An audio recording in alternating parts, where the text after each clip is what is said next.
ઘણા ભાઈઓને છે ને થાળીમાં જે મળે ને જમી લે, એવો સ્વભાવ હોય.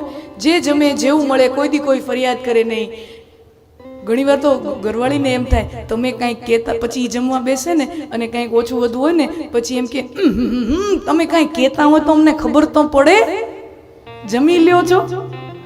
એટલો એનો સરળ સ્વભાવ હોય કે જે મળ્યું હોય પ્રેમથી જમી લે, જેવું મળ્યું હોય પ્રેમથી જમી લે. ઘરવાળી જમવા બેસે ને પછી એને ખબર પડે કે આમાં તો નમક નહોતું, કે આમાં આ નહોતું, કે આમાં તે નહોતું. ઘણા પુરુષો એવા હોય, ઘણા ઉગ્ર સ્વભાવ હોય. જરાક આમથી આમ થાય ને ત્યાં ઘરવાળી ફફડવા માંડે, ખબર પડશે હમણાં ખીજાશે, હમણાં વળશે. ઘણા એવા હોય.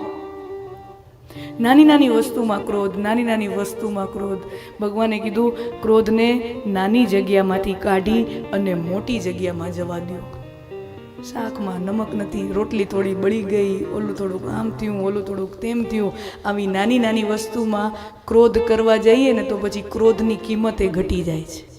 સમજો, એ ક્રોધની કિંમત ચિલ્લર જેવી થઈ જાય. વારંવાર જેનો વપરાશ થાય ને એ ચિલ્લર જેવું થઈ જાય.